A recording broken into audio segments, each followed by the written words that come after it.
Live from the podcast studio, this is From Long Distance to Marriage with Rich and Andrea. We're a once long-distance couple who closed 5,000 miles of distance and are now happily married. We talk long distance, marriage and relationships. Hello and welcome to episode 56 of From Long Distance to Marriage. Today we are talking about the 7-year itch, or more generally, what to do when you get bored of each other or lose sight of how good things used to be.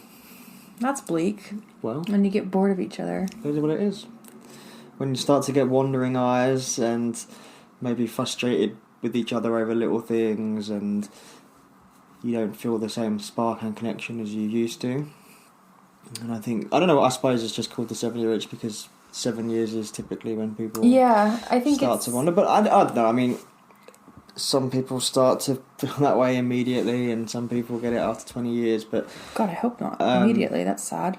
But, so don't feel like, well, we're not 7 years into it yet, or we're past 7 years into it now, and that's okay. Yeah, and the thing I think that is important to remember about this 7-year itch is, it's a phrase, and maybe statistically, I'm not sure where they came up with 7, but maybe it's just a number that statistically people tend to feel a bit antsy in their relationship. But I think it's important to realize that it can happen at any time, and it can happen more than once in your relationship. And it can be anything from, a wandering eye to just feeling completely out of sync with each other. And I think that's probably where we can relate more, is the periods of time we've just felt completely out of sync with one another as people. Yeah, I think, it will, relationships ebb and flow. There'll be times when you're just off kilter and you piss each other off and everything's taken the wrong way and you view each other as stupid and selfish and inconsiderate, and then there are times when you're really in sync and everything is great and it's like the honeymoon phase all over again. And I think it's recognising that this kind of comes with the territory of a long-term relationship. Yes, you can work on it, and that's obviously been the focus of a few other episodes and the episodes we've done with the relationship therapists. But equally, I think if you just recognise that it is part of the territory, it's going to make you more robust, because especially the first time it happens, if it's your first long-term relationship and then you bump into this problem, you're going to start thinking like, oh my God, this is the end of it, and call it a day. Yeah. But you just kind of need to push through it. Obviously work on it. It doesn't necessarily happen all by itself. But you can push through it, and things will become really good again. Yeah, and I think, again, it can represent itself in many ways. So maybe you're fighting a lot more. Maybe you're just disagreeing. Maybe you don't talk as much as you used to. And I think it's really important. We all kind of sometimes struggle. Doesn't matter if you're a man, doesn't matter if you're a woman, doesn't matter which part in the relationship you play. It's very easy to look back and think, God, he used to be like this, or she used to do this, and those things don't happen anymore. And there's a couple reasons for that. One, relationships change. After a while, you're not sneaking off around the corner to have sex every minute you can. You're not sending each other flowers or romantic text messages as much as you used to. We've talked about that kind of stuff a lot through many, many episodes. Things do simmer down a little bit, but that's not necessarily a bad thing, which is kind of a separate topic. But the other thing is that it's really hard to hold a person you've been with for a long time to who they were or what they did at their very beginning, because people do grow and people change. And we talk about that. We'll have to look up the number of the episode, but our episode growing apart in a relationship. Yeah. But so say they did do something for you every week, it was a treat or something, and they stopped doing it. Well, are they doing something else for you instead? Have they grown out of that? Did they have finances available to them at the time that maybe now you've got kids and you can't afford to be sending each other flowers or taking each other out on a regular date night?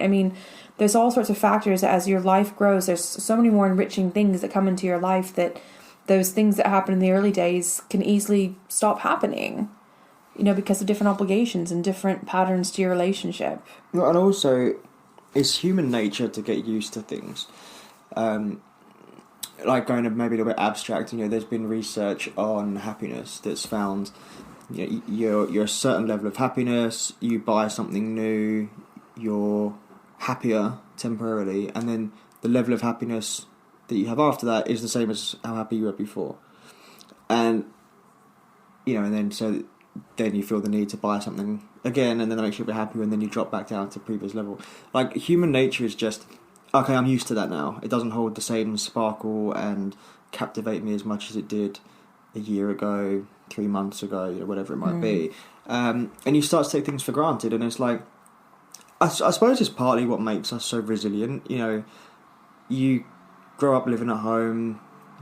For a lot of people, that's both parents and your family, and then that's all you know. And then one day you move out, and it's new and exciting, and then suddenly you kind of forget. You stop missing life at home, and you've got your new normal. So you put that into the context of a relationship, and it's like, oh yeah, this person's here now. Yeah. So if you're long distance, then obviously a bit different. But if you live together, yep, they're here now. I'm used to this person being here. The novelty is when they're not around, or you have to spend the night apart for whatever reason. That's the difference. So you start to take it for granted, and it's just, when you start taking things for granted, you maybe can start feeling a little bit entitled. Like, hey, where's my dinner tonight? It's normally here at 7, and it's now 7:05, and I've not had my dinner yet. So I think that's a really important aspect of this conversation, though, is I'm used to this. I'm taking it for granted. Now, what is there to give me that next spike in happiness? But you can't really view a relationship like that. It needs more work and nurturing. Yeah, and I think it can be really frustrating because, each person in a relationship hopefully is pulling their weight, but that's usually in different ways.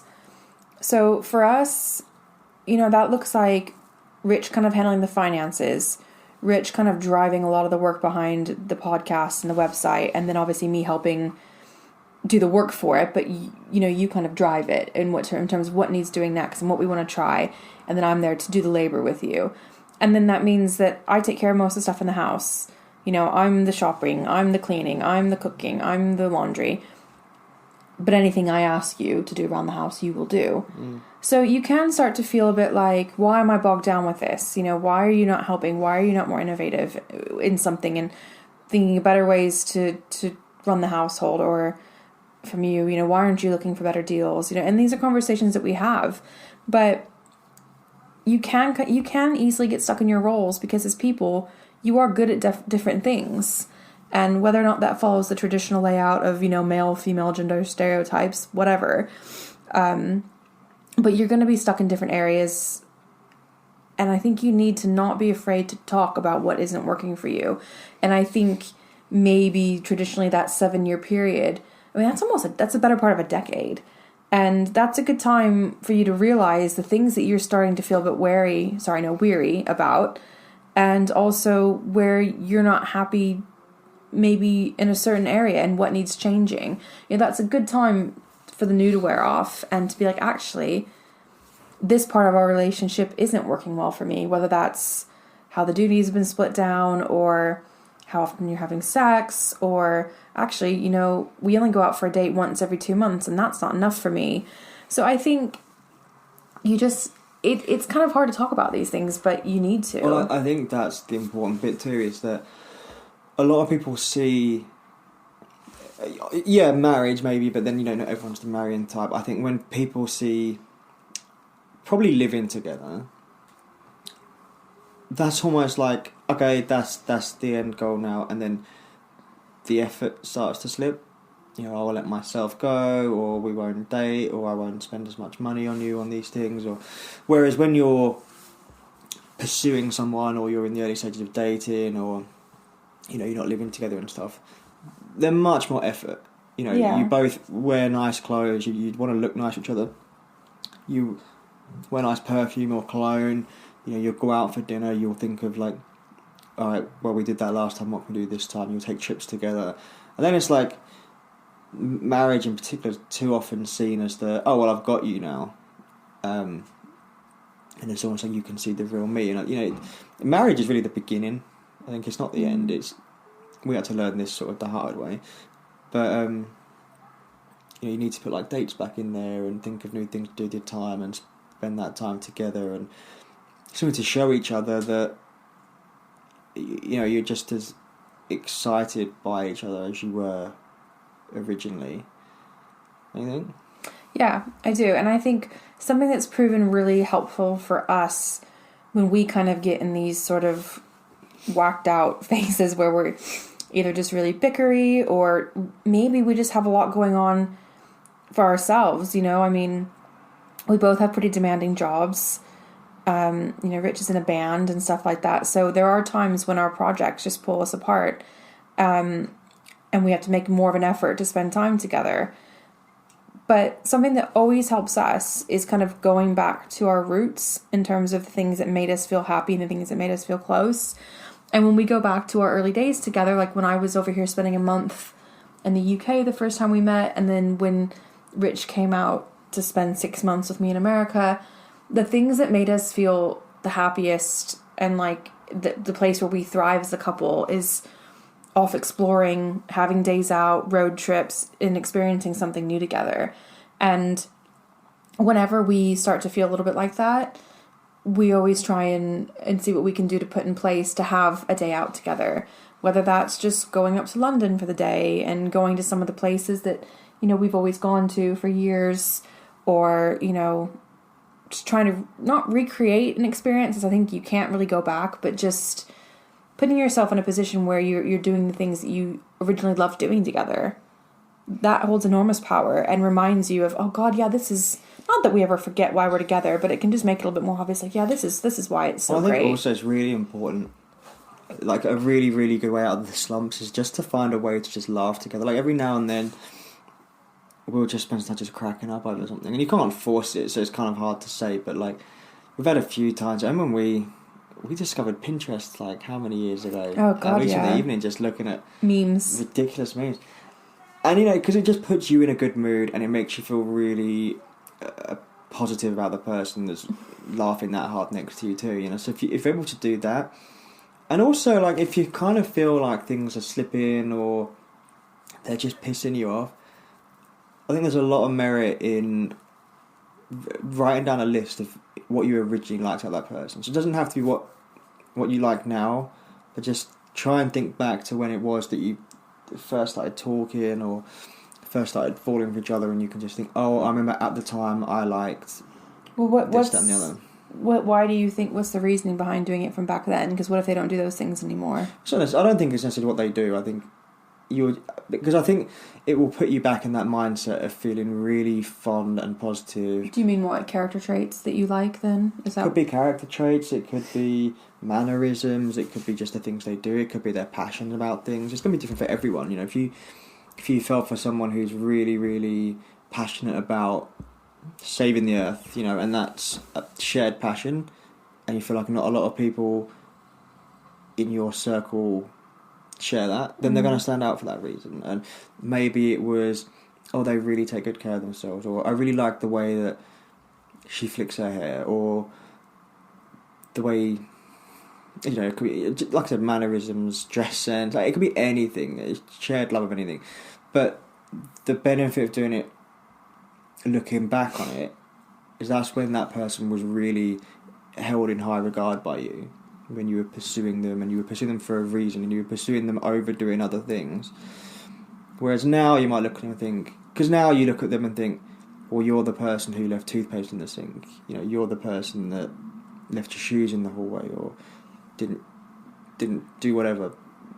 So you see it, and everyone has those irritating aspects, and they're not what you should get bogged down. You're not like you're going to leave that person and find someone who doesn't do the equivalent of leaving toothpaste in the sink. Everyone's got that thing that's going to irritate you, so it's not the right thing to focus on. But if you can think, why did I want to be with you in the first place, I think that's a really powerful, positive way of just remembering, and like I said, getting back into that mindset, feeling more positive, and then it's like, okay, do you know what, let's go out for a date tonight. I'm feeling remembering why we're in this place, and just try and rekindle it. I want to go back to what you said a few minutes ago about laughing together. And you said, like, yeah, you can't force that, unfortunately, but something you do need to do to make that possible is to set aside time together. Yeah, you can't force it, but there are times when it's never going to happen. It's not going to happen if you're both sitting there scrolling your own Facebook feed. Well, it's not going to happen if you're not dedicating time to be interacting together too. Like if one of the problems is that you're just not able to spend as much time together as you used to because of jobs, kids, hobbies, parents, family, whatever it is, you need to create that opportunity to feel those things again. And that is getting some one-on-one time together. Like, we've been super busy lately and we haven't really had a weekend to just completely be together. And I don't know, feels like months. It's probably not that long. And we just had like the whole day together yesterday. And we had one of those moments last night where we could not stop laughing. And that wouldn't have happened if we hadn't set up the evening that we did together. We just spent the day out finishing some Christmas shopping, saw some family for a birthday, came home, watched Once Upon a Time in Hollywood. We need to do a movie review. Yeah. It was great. It was great. We watched that, and it was quite a funny movie, so we were in a kind of a laughing mood anyway. And then Rich just started making one of the dogs dance, and the look on his face was the funniest thing. Not Rich's face, the dog's face, which is the funniest thing we've ever seen. And we just were like in stitches, and the sounds that I was making were not human through my laughter, and we just completely lost it. But I mean, on this point, if you're at a stage where there's resentment and you maybe not liking each other, it's really easy to, when positive feelings do try and come up, you force them down. I don't want to show them. Do you do that? Happiness, or I probably have done. That's mean. Because you're just in such a negative space that you're like, I want to keep it that way. That makes me sad. But well, just on this topic now, like, if you're trying to improve things, you have to let that flourish. I mean, not for long periods of time. Just if we've had an argument or something, well, fuck you. But you have to be willing to let the positive feelings emerge. Otherwise, you're just not giving it a chance. Yeah, I didn't know that about you. I think everyone does it. More than I do. Yeah. I'm pretty ready to make up and be happy again once something shitty's happened.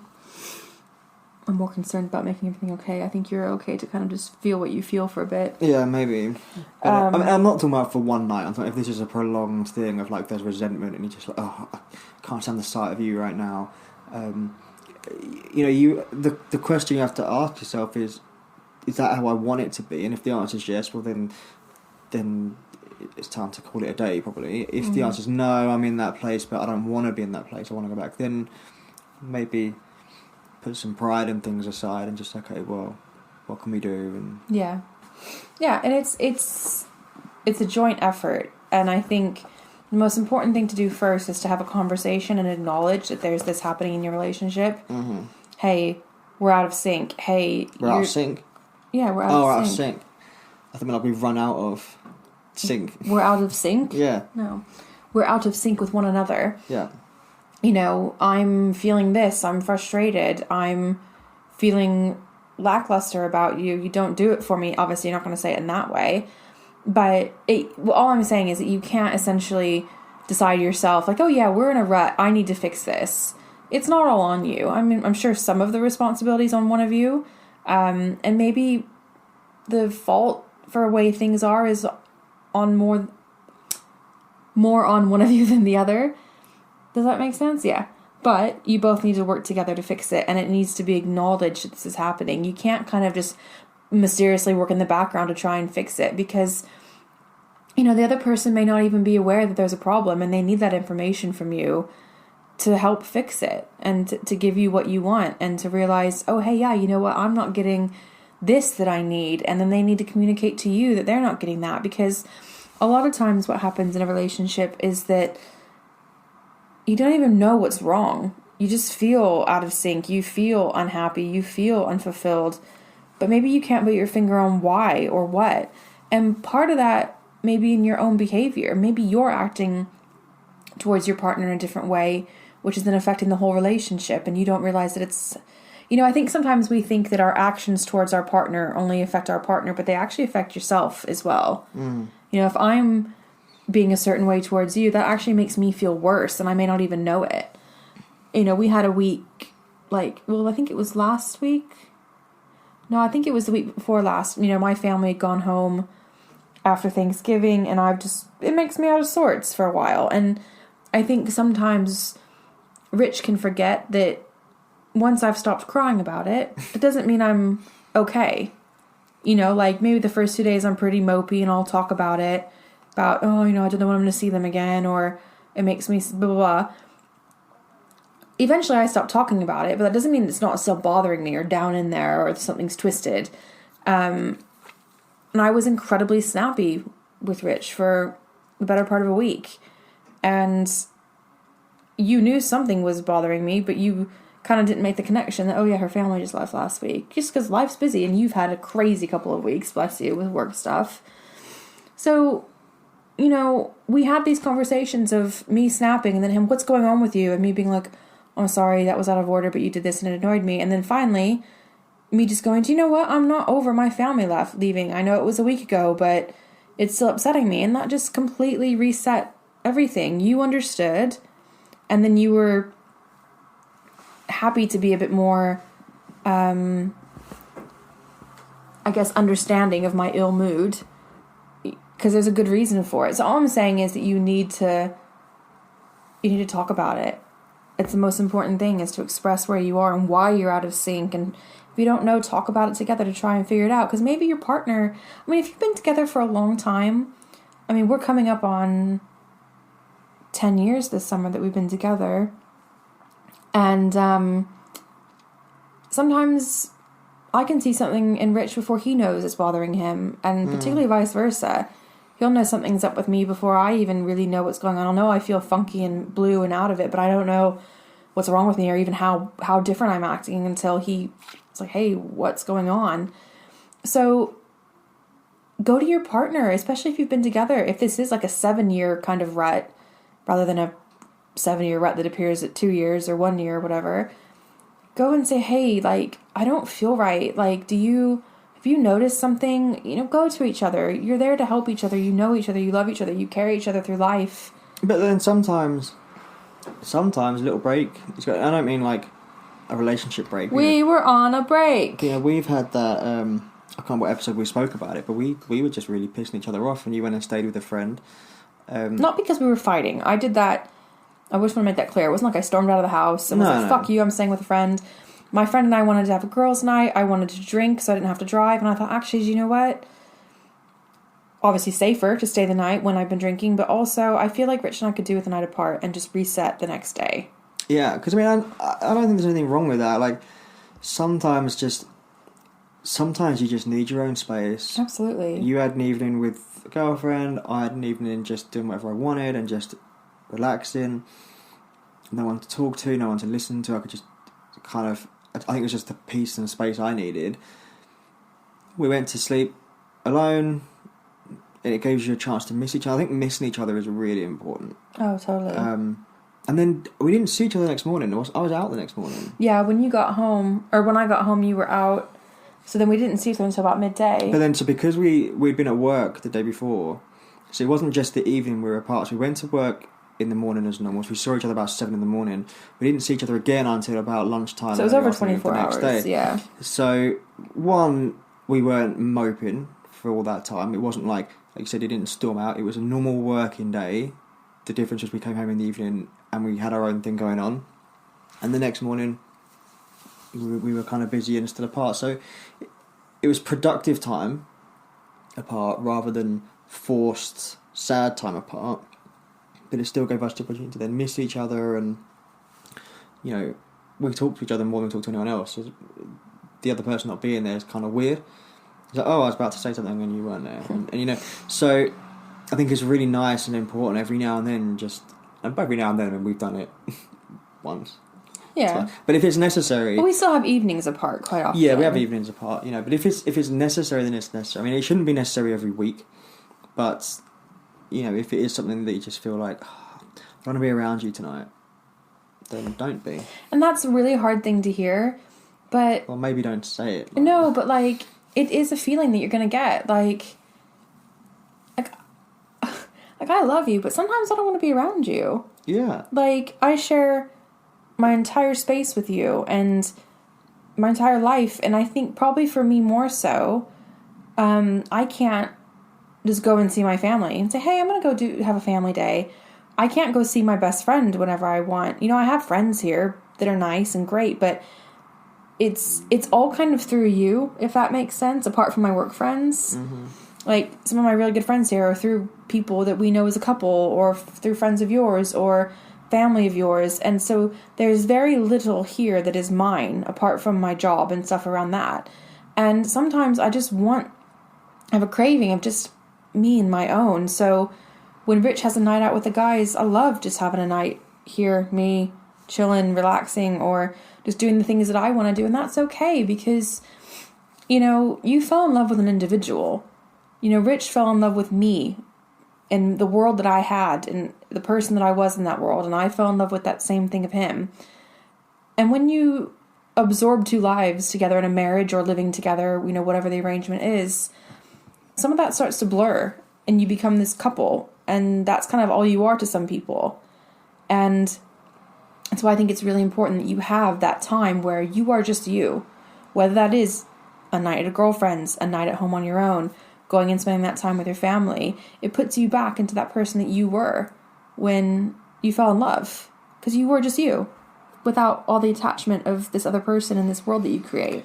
Yeah, and I think, you know, that kind of goes back to what we said many times before, that you shouldn't lose your identity when you're in a relationship.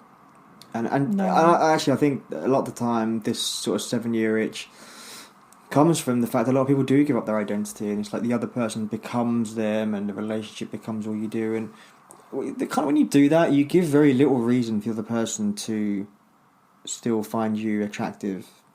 You find you physically attractive, but you're not making yourself very appealing, because suddenly there's nothing about you. If you've got no interests, you've got no hobbies, you do nothing your whole life. I mean, yeah, it's like, one, if your whole life is just focused on making someone else's life easy to the point where there's nothing for them to do almost, then one, you're kind of taking on a parental role rather than a partnering role, and two, like, it's not really it's not going to yield very good results, is it? But then beyond that, like, you need to be interesting. If you want to keep someone captivated for decades, you need to be a person of interest, Of substance. You know, you need to say, yep, I'm not going to be in the house all the time, so when you come home, I'm always here. You have interests, you have things that interest you. Yeah, I mean, this sounds a bit, I don't know what the word is, yucky. Because it does sound like, well, fuck's sake, I've been married to them, they should love me and accept me for who I am, and absolutely they should. But at the base of it, if you aren't interested in anything, you don't have anything to talk about. Yeah. And very quickly it can become that all you have to talk about is your marriage, your bills, your house, and your children if you have them. And my God, the world cannot be that small. And that's not what you fell in love over. No. You know, you fell in love with, oh, you know, he's really smart, or she's really into this thing. Like, you have passions, and you know that. So again, this goes back to writing that list of why you first wanted to be with each other. There was something about that person that you really liked. Mm-hmm. You know, and it's possible that the reason these feelings there is not just the taking for granted and not just the familiarity, but maybe that other person's let them slide because like, sometimes that's just part of growth, but sometimes it's like, oh, I'm so focused on this relationship, I'm going to put all my stuff in a box, and you can't do that. You know, you are still a person, because the thing, God forbid, if anything happened to one of you and you find yourself single or they find themselves single, you want to still have something about you, otherwise your entire world will have disappeared, quite literally. Yeah. You know, where you've got no one else in your life, you've got nothing else of interest to you, you've got nothing else to do, and you're not just dealing with the loss, which is always going to be hard enough on its own, but you're also trying to rebuild from scratch a whole life and identity and personality. You know, so you want to maintain your friends, you want to maintain a hobby, you want to, whatever it might be. And I really think that's important. Actually, I think there are too many. You hear about the the cliches, you know, the women who are overbearing and the men who maybe likewise. And you either end up choosing to or feeling forced to give up things. And yeah, there are going to be some things that maybe you haven't got the space for anymore. But it shouldn't be everything. Yeah, and I think, you know, we over time have experienced that, getting bogged down with stuff.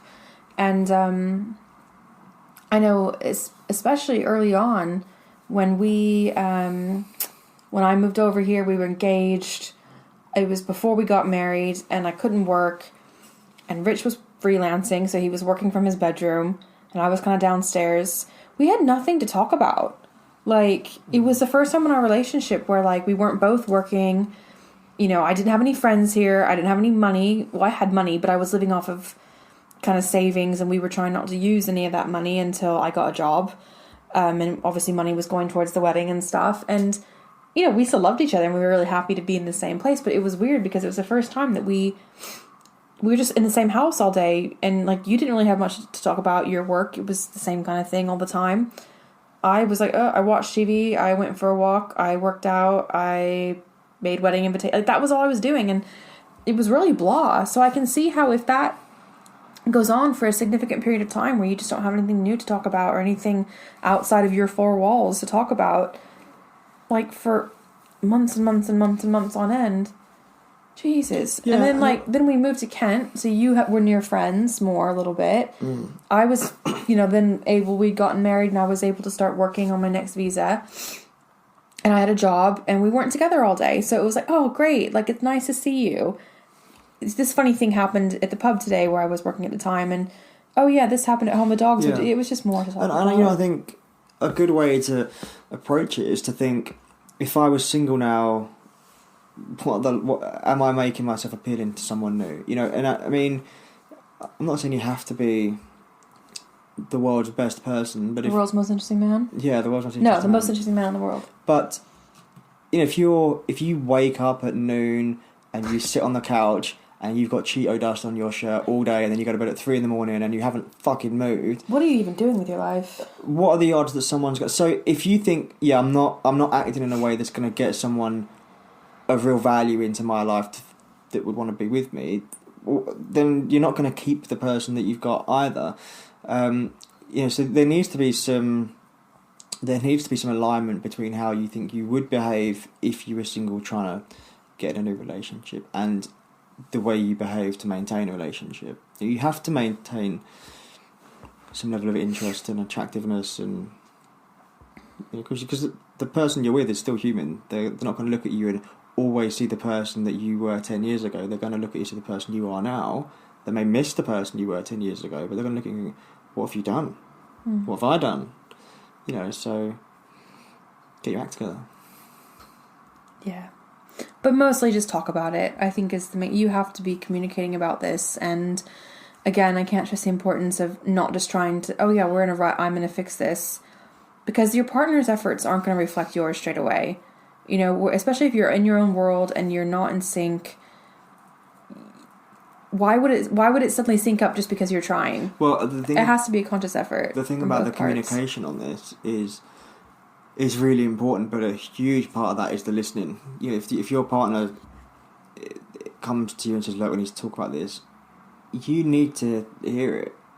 You know, because if you react badly to that, you know, how dare you and blah, blah, blah, then you're doing more damage, because it's not easy for them probably to bring that conversation up in the first place, and they're only doing it because it's important and they value the relationship and they need it.